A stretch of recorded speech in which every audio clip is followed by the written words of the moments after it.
What'd you do last night? Last night? Yeah. I just fucking stayed up playing PlayStation and watching Rick and Morty.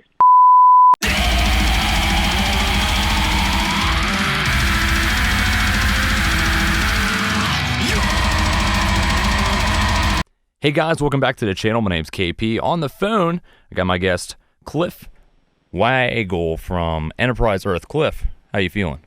Good, man. How's it going? Good, good. So, who are you guys, and where are you from?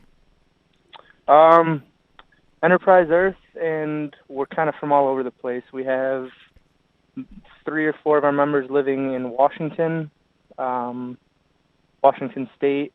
Our vocalist Dan is in Virginia, and I'm in Chicago. Okay, so how do you make that work? Because, first of all, I didn't know. I knew you were in Chicago and a couple guys from Washington, but I didn't know Dan was from Virginia. So how does that work?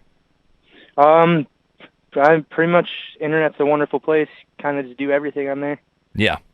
Met up through the internet, kind of practiced through the internet, write through the internet.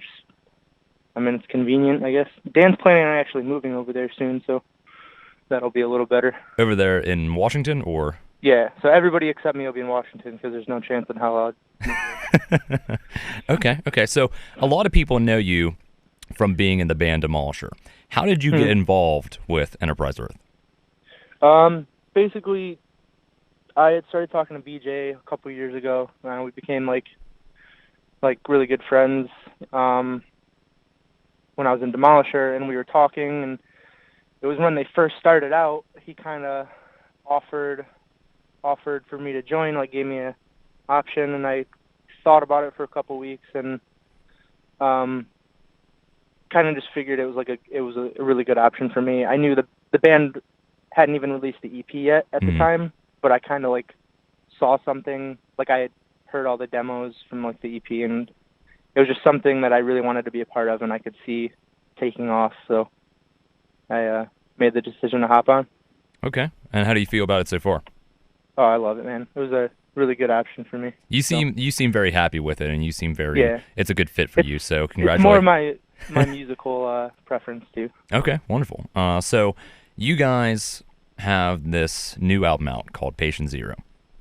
I've listened to it, love it. It was on the top metal charts for iTunes for what, 2-3 weeks? Yeah, well, it was on. Well, yeah, it hit #1 for I think 3 or 4 days. It was at #1, but then we stayed on the charts for a little while. I don't remember. I don't know if it's still on there or not. I don't think so, but that's an awesome accomplishment right there. How was the writing process for the album Patient Zero? Tell me about that.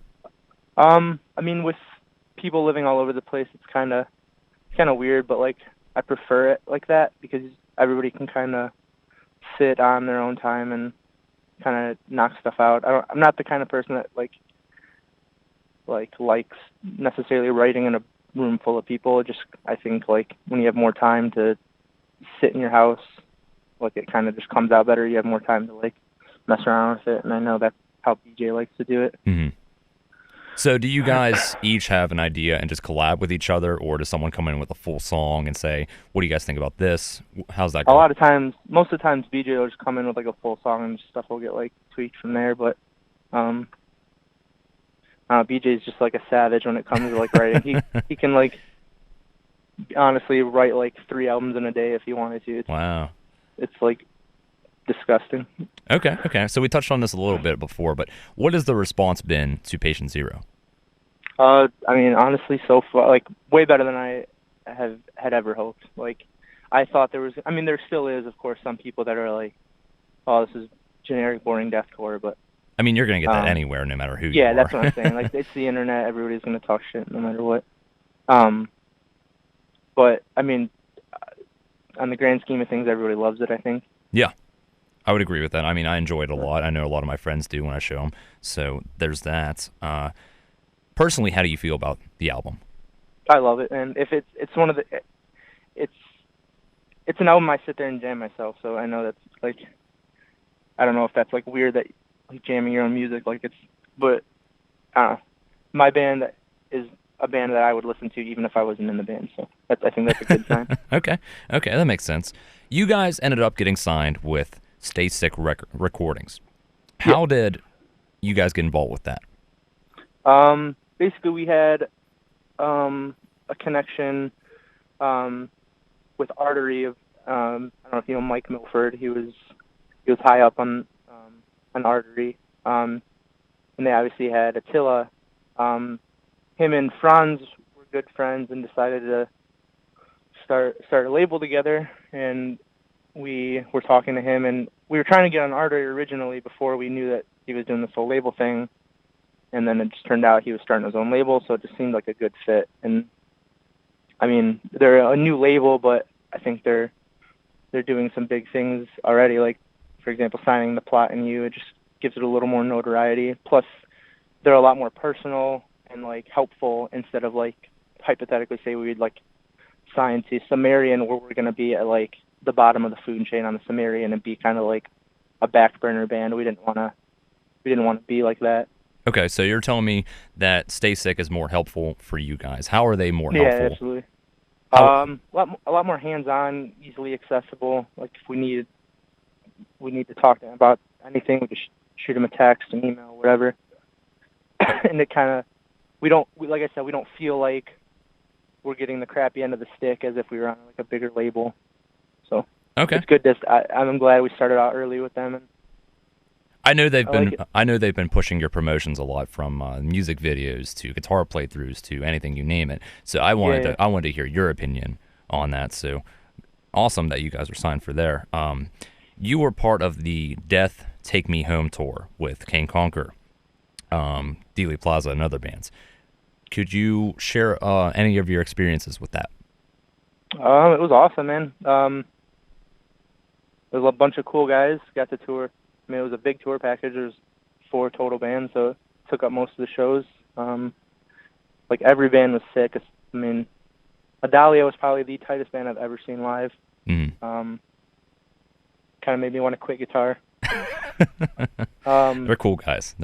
Yeah, no, they're awesome. It's cool, man. We had a lot of good shows. A lot of fun. Just a lot of fights. Yeah, that's good. Not between the bands. Right. So it was really cool, man. How have fans taken you guys like live? How's the response been that way? It kind of depends on where we're at, like, because I mean, obviously every scene is different. So there's a lot of scenes where people like hate mosh. There's a lot of scenes where people just kind of like come to the front and watch and jam out. Just kind of depends on, each scene is different. Like each scene reacts differently, but it's all cool. Like we all love it all. Okay, cool. How do you guys prepare for touring? So we leave, for example, to hop on that Traders tour that they're on right now on the 16th. So on Wednesday morning, I fly out to Spokane, Washington. We all practice the songs together for a few days, and then we head out. But basically, we all have to trust each other enough without living by each other to practice and get everything tight on our own. So then when we come together, it's just kind of like tweaks, like it takes a day to get everything coordinated and tight. And so, I mean, just flying out there, practicing for a few days, and then heading out. Okay, so correct me if I'm wrong, but do you guys have a tour bus? No, we have a tour in a van with a trailer. Okay. When you're on tour, what do you guys do to keep yourselves entertained? Will sleeps like constantly. I play a lot of like Vita and DS and stuff, and I also have to work. I work remotely from my job. They let me tour, so they send me with like a company laptop, and I just sit in the van and work most of the time. But that's good. That's good. Everybody else kind of just does their own thing. Dan, I don't know what Dan does. Dan just kind of chills. BJ drives most of the time, which he's a dickhead driver. I hate him driving. How is he a dickhead driver? Dude, oh my God, he's just. I live in Chicago, so I have to drive like a jerk, and he even scares me. Like, I don't know. It's frightening when he drives. Okay, so I'll have to keep that in mind if I ever run into him. Yeah, seriously. So what's in store for Enterprise Earth in 2016? A lot more touring. We have some stuff lined up that I can't really bring up, but sure, there's a lot of cool stuff in 2016. So 2016 is gonna be packed, pretty much. Yeah, it's gonna be good. And you guys, we're gonna be writing a lot more too. Oh, okay, wonderful. You guys take off for tour with Traders on January 16th. Yep. And when does that end? That tour ends on, I think, the 25th is the last day of that tour, but then we have routing shows on the way back home. So okay, that's good. It'll be like a 2 weeks total. Okay. Anything you want to say to fans before we wrap everything up? I just want to say how much we appreciate the response and everybody, for the most part, actually purchasing the albums. It's been great. We thank everybody. Do you guys have merch up? And where can people? Yeah, we have. You can grab the album and merch, anything you want at enterpriseearth.merchnow.com. And we also have a bunch of new designs that we haven't released yet that we're taking on tour with us. So there'll be some new shirts, new hoodies, just a bunch of stuff you haven't seen yet. All right, awesome. Cliff, thank you very much for letting me interview you. As a fan, it's nice to personally get in touch with band members and get some questions answered. So thank you again for letting me interview you. Sure. Thank you, man.